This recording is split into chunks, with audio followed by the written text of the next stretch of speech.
Welcome to That's Gotta Hurt Live, wherever you're watching. Hope you're making tonight your masterpiece. My name is Dr. David Geier, double board certified orthopedic surgeon, sports medicine specialist, and media medical expert. Whether you bet on sports, you play fantasy sports, or you're like me and you're just a diehard sports fan, I help you understand the injuries of pro and college athletes so you can win your fantasy league, hopefully, win your bets, even more hopefully maybe, or just have more fun watching the games. As always, this is just analysis. I'm not involved in the medical care. I am not reporting any injuries and what's going on. I am just commenting on that from an orthopedic surgeon's and sports medicine specialist's perspective. So take that for what it's worth. But we got some interesting ones to go to. It's kind of a slow weekend sports-wise as far as injuries go.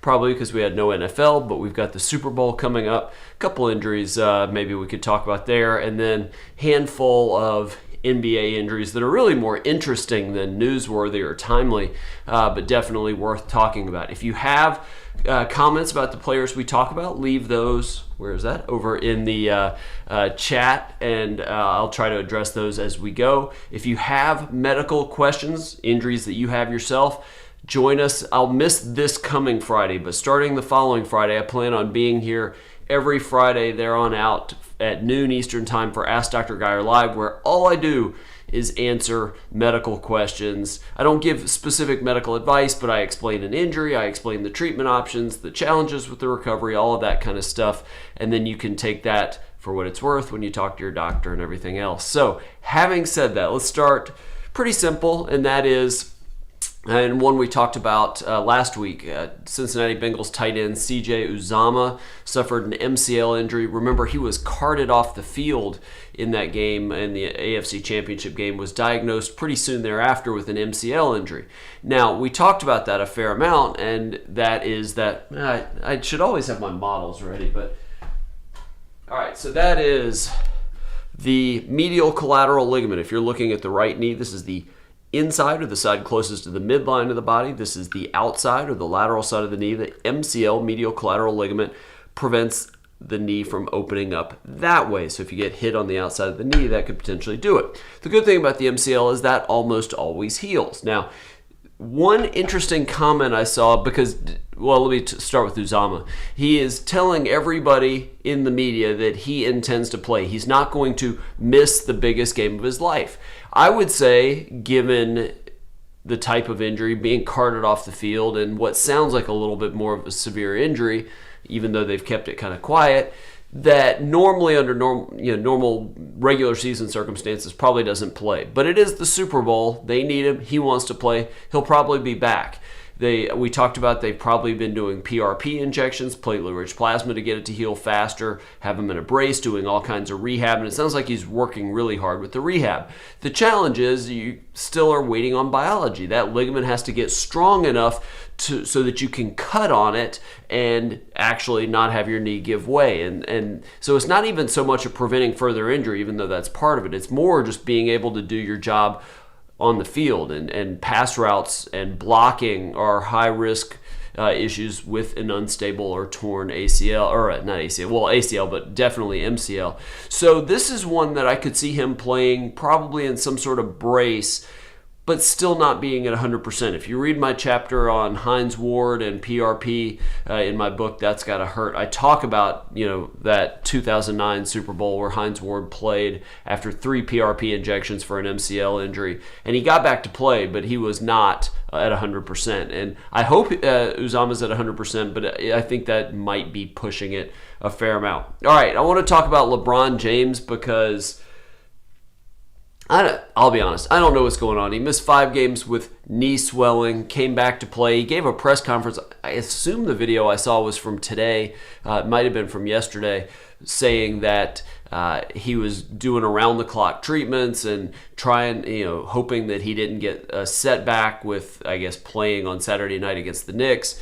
But there was a report, and I saw it in 2 different places, about him having a Baker's cyst in the knee.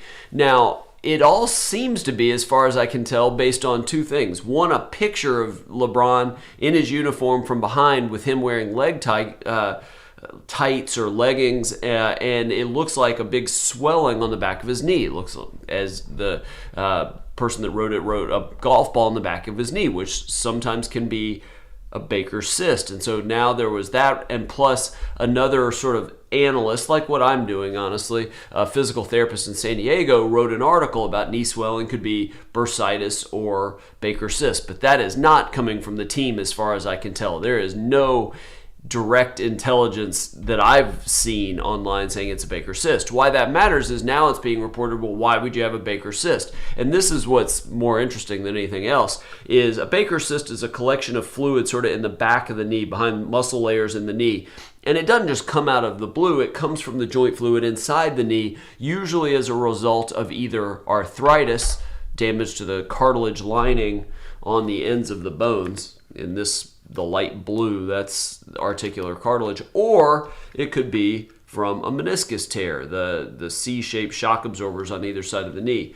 Neither would be a good thing, especially for somebody in the 19th year of his career, but it is kind of interesting that if that's what that is. I have looked at that picture and I tried to blow it up.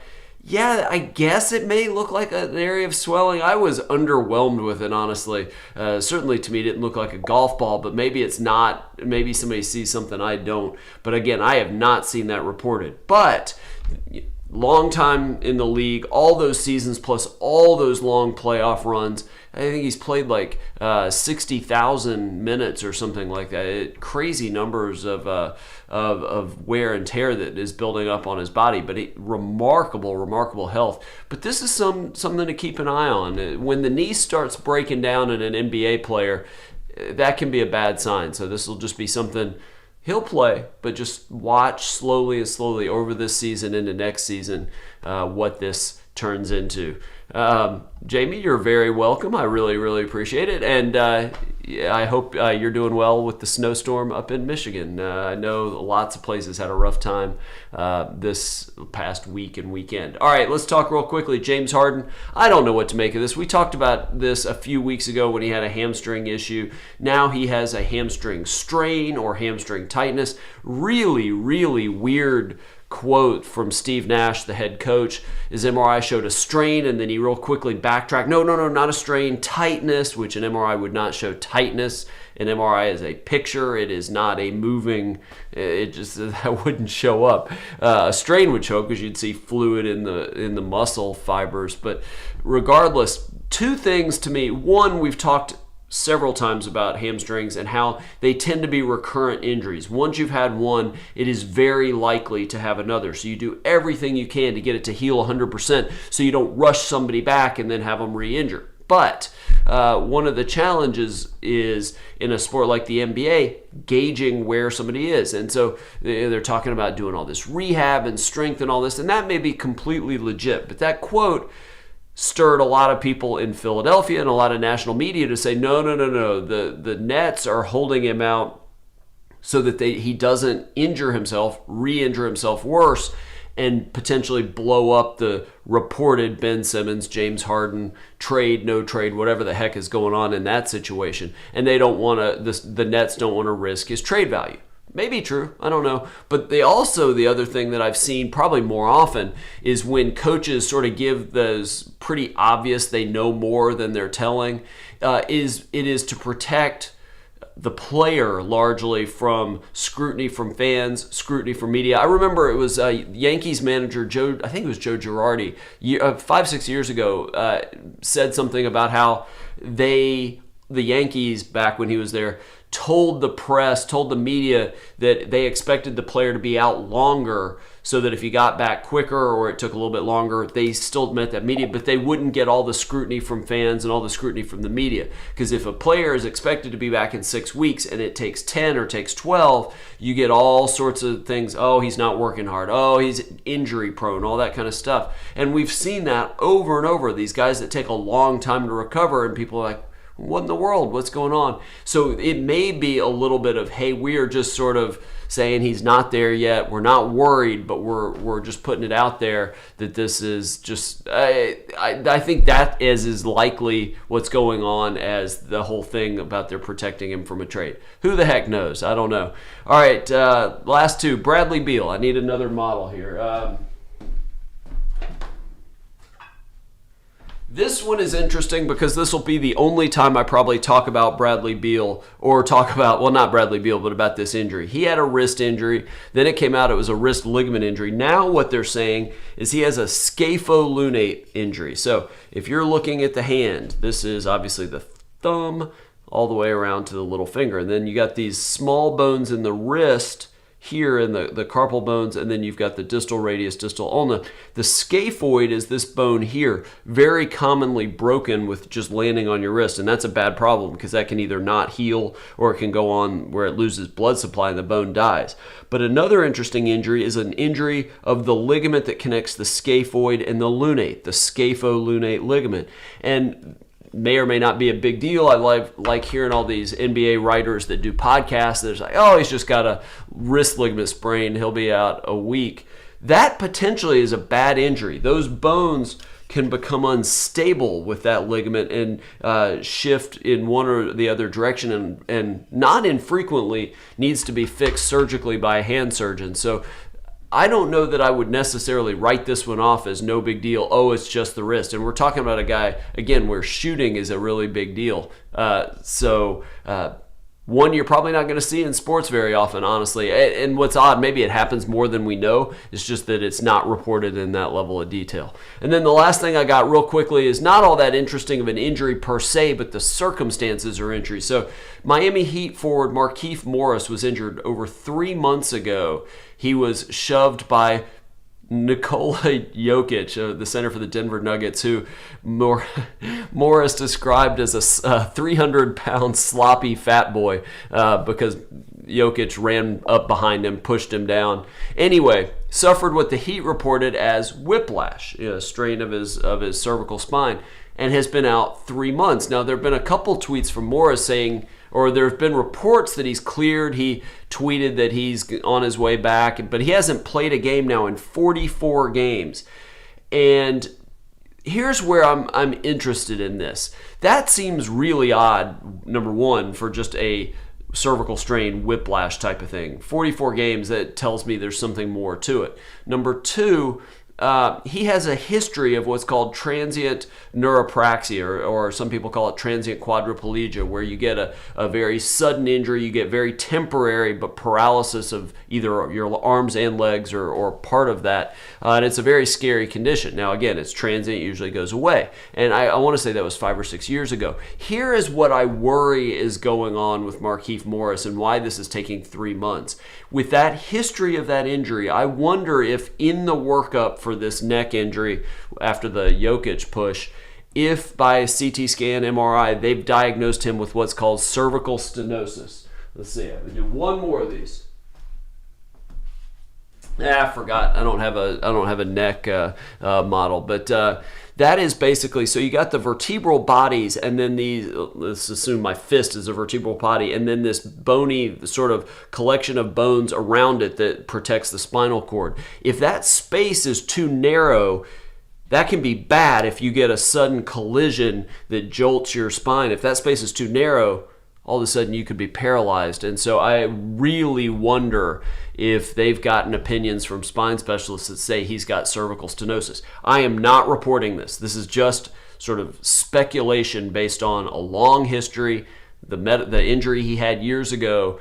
And let's be fair, the Heat do have a history of being, and I'm not saying overprotective, I probably would have made the same decision based on at least what I knew from the media, but when Chris Bosh, their star center in the LeBron, Dwayne Wade, Chris Bosh years, had the blood clots, they would not clear him to play. And, he fought it and went to other doctors, never did get back to play. And it really strained their relationship at the time. Apparently that's better now. But I do wonder if this is a situation where the Heat are worried that that Markieff Morris could suffer essentially a catastrophic injury, and they don't trust him, or they can't guarantee that won't happen because of this diagnosis. So I don't know. Again, this may be nothing like that. This could be, oh, he just strained his neck and he's working to get himself back into shape. It just seems like an awfully long time for that, for what it's worth. So Raphael, I've got to go, but like I was saying at the beginning of this, on Fridays I do a live show at noon Eastern, even though I will not be there this week. But starting next week, and I've done it a lot, but I've just missed 2 weeks in a row because I've been out of town. But starting Friday, what is that? This is the 7th, 11th, that'd be the 18th, I think. Noon Eastern time, Ask Dr. Geier. I will answer all sorts of questions on everybody's injuries, explain the injury as best I can, surgery or non-surgical treatments, what the recovery entails, some of the problems with it. So definitely bring that next Friday, noon p.m. Eastern.